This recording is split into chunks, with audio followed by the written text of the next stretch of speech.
ladies and gentlemen, I think we all knew it was coming.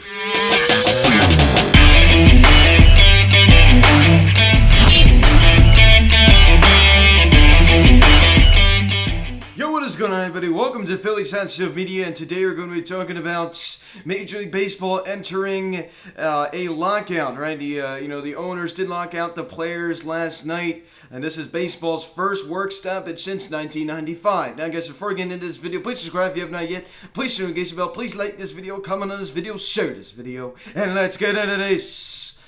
So this is very disappointing, but this is something I think we all knew it was coming over the past couple of months. I remember last offseason, I was talking to a friend of the pod, baseball guy, Sean. I remember he was telling me of the possible player strike that will be coming next offseason. And I remember sitting there thinking that, that there was going to probably be an issue down the line. And here we are, right? The lockout has, taken place. It is official. The owners have locked out the players. If you go on MLB.com, none of the, profile pictures for the players are coming up. It's all just, a picture of a, lights. I think that's from Wrigley Field. But, nevertheless, this is very, very strange. We're living through very strange times right now, ladies and gentlemen.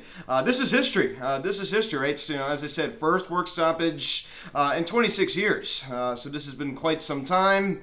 And here we go again. And hopefully they can reach an agreement by the Diamond Spring Training, which I'm very, very hopeful they will. I highly, highly doubt that the season's going to be affected. I mean, I'd be very, very surprised that, if that does happen. We're going to lose hundreds of millions of dollars if they let that happen.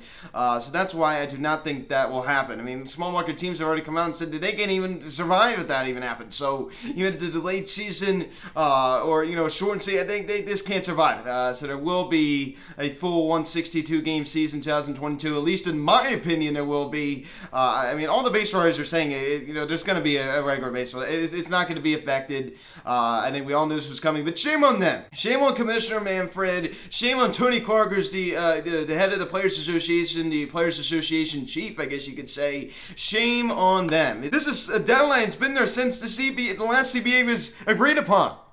Okay? They had an expiration date the day it was agreed on.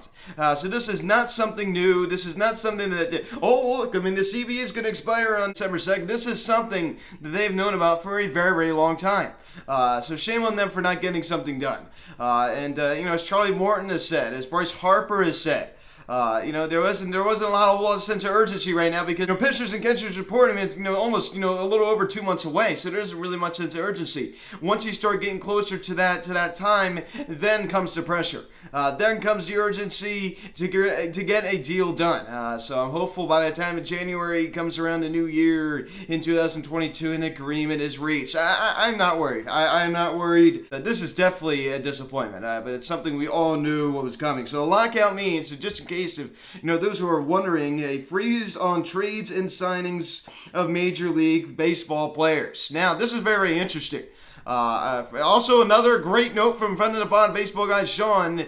Hopefully he's going to come on here again soon, right? He has these long stretches where he doesn't come on, but I do talk to him, on a fairly, regular basis. And he was telling me that even though now there is officially a lockout, and he was telling me this a couple weeks ago, that he believes, and this is his theory, now I haven't really heard this anywhere else, but it makes sense, that even though, there is a lockout, there will secretly still be moves going on. They're just not going to be announced. You're not going to see anything on Twitter. You're not going to see anything anywhere. You're not going to, obviously see any, teams announce it because technically it's against the rules per se to make it official. But there's still going to be trades going on. There's still going to be agreements in place with free agents. It's just not going to be publicized. And then once there is a new CBA agreed on, then all of the deals will be announced. Now that's a speculation. It's just a theory. There's no, real proof behind that. It's just somebody's opinion. But that opinion definitely makes some sense, and I definitely think it deserves a mention. Great opinion right there, great insight from friend of the pod, baseball guy Sean. And this also means no communication between teams and players on their major league rosters. As I said, technically it'd be against the rules. I still think it's going to happen. No winter meetings, right? Anyway, scheduled in December. No winter meetings this season. They weren't even, you didn't hear about the reports, right? The owners weren't even, getting their hotel rooms ready for the winter meeting because they all knew it was going to happen. They all knew it wasn't even going to happen this year. So they didn't even get ready for the winter meetings. That's how confident they were that there was going to be a lockout. As I said, it does not mean the games are canceled. The pressure definitely will, really start to, kind of of feel real, I'm going to say around mid-January. And in my opinion, this could last a couple weeks. This could last, up until maybe around the, Christmas time. But this is definitely bad. The relationship between the owners and the players has been bad for a very long time. You saw that in 2020. How hard it was for them to agree on a 60-game season. And as many people said, they're worlds apart. They are worlds apart. It comes to, universal DH, players union, Tony Clark, the chief of the Players Association, wants less service time to be eligible to be a free agent. And I don't agree with that at all. And as Commissioner Manfred said, that is going to hurt the small market teams. And I'm actually in agreement with Commissioner Manfred on that. And I'm not a fan by any means of Commissioner Manfred. I think he's done I think he's been a total disappointment. I think he's done a really just a poor job as the Commissioner of Major League Baseball.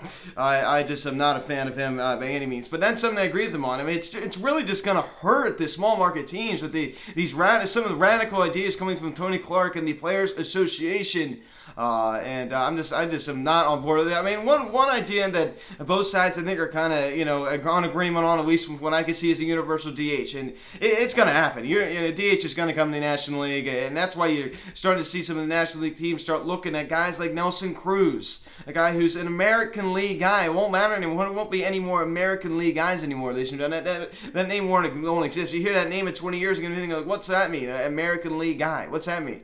Because it's not going to mean anything, because there's going to be DH in both the NL and the AL. The strategy of the game is going to completely change, but honestly, if this is what's going to save the game, I'm all for it. I am all for that. I said at the beginning of this video, this is not something that, is a newsflash. We've known this for a long time, that the relationship between these, two, parties has not been good. I know that, even though they have, they did kind of procrastinate the negotiations, and they waited until it pretty much expired to begin, at least from what I saw. And they probably were negotiating, but they just couldn't agree on anything. Because I said, for the fifth time, they are just on completely opposite sides. And the Players Union has a lot of radical ideas. And Tony Clark's, press release, I did agree with, some of the things he said when he said that, hey, the owners made this decision, and it's true. I mean, technically they did. Right? They decided to lock out the players. They voted unanimously to lock out the players. It was a unanimous vote. Every single owner decided to lock out the players. And how about Bryce Harper's MVP banner taken down from Citizens Bank Park? Taken down. Why? I mean, it's just ridiculous. Of course, John Middleton, right? I mean, Bryce Harper. I mean, every Major League Baseball player is technically a member of the Players Association, the Players Union. I mean, of course, it's pretty obvious. But John Middleton, on the owner's side, and he's not going to support that, so he takes down Bryce Harper's MVP banner. So I think that's just ridiculous. I just do not like that at all. I was getting ready for it. I haven't marked my calendar. I've been talking about it the past couple of weeks. I'm like, here we go. We're getting closer. We're getting closer. We're getting closer. Now it has happened. It is official. And I think everybody was thinking the same exact thing. So it's definitely disappointing. But as I said before, I do not see any games being affected. I mean, this. I mean, all the money they lost in 2020, right? You think about all the money they lost in 2020. They didn't have one fan in the stands the whole entire regular season, right? In the postseason in Texas, they did have a few fans in there, but I mean, they lost so much money. Hundreds of millions of dollars were lost in 2021. Guess what? I mean, at the beginning there was some limited attendance, but you come back to the mid part of the season to the end, full attendance. I mean, full attendance, 100%. Of course, 100% of the people weren't going. It's interesting though, because during that time you think like, hey, well, 100% capacity isn't allowed, but I mean, very rarely they ever had 100% capacity anyway. Anyway, it wasn't really affecting much. But teams they still lost so much money in 2021. Pretty much just a normal season. Of course, it was 162 with regular spring training. Some people are thinking like, oh, 2021 still wasn't a normal year. I mean, I look at 2021 as a normal year in my eyes. And they still lost money. Now imagine in 2022, they're going to be lucky if they make money even if they play the regular season. Imagine just the hundreds of millions of more dollars they will lose if the season is delayed, shortened, and whatever you want to call it. If it's just adjusted, imagine how much more money they're going to lose. It's going to be bad. And as I said before, some of the small market teams have already come out and said, hey, we can afford it. We cannot afford an affected season. We just cannot. So there is an enormous amount of pressure. Every baseball writer who was pretty negative, you talk about the Nightingales of the world, the Havens of the world, the Rosenthals of the world, John Marussis of the world, right? I mean, these baseball writers, I'm not even going to say maybe Buster Only, Jeff Passan, but a lot of these baseball writers who, in my opinion, are pretty negative about this whole entire thing. They're even saying that the season isn't going to be affected. So there's nothing to worry about with that. And believe me, it's all of our minds. We can't control it. We have no control over it. So, why lose sleep over something we can't control? But it's definitely annoying. It's going to be very, very slow. The weekly updates, if any of you guys are wondering, will remain. None of that is changing. Every single Saturday, weekly update. And, weekly update is scheduled for Christmas and New Year's this year. Oh, well, the video is going to be out on Christmas and New Year's. Got to follow the protocol here. If it's on a Saturday, it does not matter. The video still will be out as scheduled. That does not affect anything. Cross that bridge when you get to it. I mean, of course, it is less than a month away. We'll be doing the New Year's Day Q&A and a weekly update, both on New Year's. So that is the plan for that. But it's definitely, I definitely wouldn't rule out an agreement within the next couple weeks. Maybe they get something done before the Christmas comes. Who knows? Who knows? Anything's possible. I think it's unlikely. I think it gets done in January, if you want my objective opinion. So it's going to be slow. Let's focus on other things. Maybe you go watch some football. Maybe go take a look at the NBA. If you're not, a fan of any of those other sports, I don't know what to tell you. But it's definitely unfortunate. But hopefully they come to agreement soon. But they're definitely on opposite sides. But they're going to have to give in at some point. And honestly, the owners and the commissioner's office has way more to lose than the players do. Way more. I shouldn't say way more. They have more to lose than the players do. Because guess what? The players, they will get prorated salaries if, let's say, in an unlikely circumstance where the season is shortened or anything like that. Yes, they'll get prorated salaries. They get less money. Which is fair because they're getting paid for the games they are playing, but the owners will really be taking the hit in this one because of the hundreds of millions of dollars they're going to lose. And one argument that the players association is trying to bring up against Major League Baseball is how much money the minor league players are getting paid. It's just ridiculous. I mean, they're getting paid basically no money. I mean, it's just, and listen, I understand it. I mean, you're not in the bigs, but I definitely think they need to up the salary for the minor league players. It's one thing I maybe do agree with on the players' side. So there's different sides. I agree with some points from different sides, but oh no, this is a mess. This is just an absolute mess. I mean, it's just no other way to say it. So it's going to be interesting to see what happens here. I mean, of course, they were negotiating in Texas, and negotiations ended early yesterday around 3 p.m. I believe that was Eastern time. I believe the owners in the commissioner's office told the Players Association that negotiations were done for the day. But they're still going to keep talking as the state keeps going on. It's going to be more and more pressure.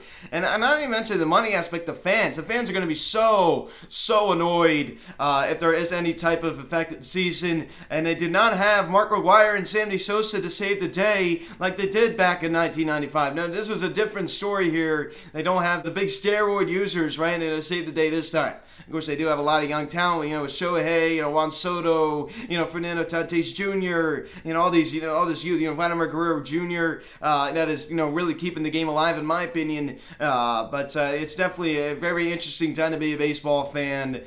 So it's weird. It is weird. Something we haven't seen in 26 years. The owners have locked out the players. So I'll see you all on Saturday. So a lot of news just came out this past week, right, with Corey Knebel. I'll talk about that. So I'm looking forward to it. A lot of news. So guys, thank you so much for watching this video. Please subscribe if you have not yet.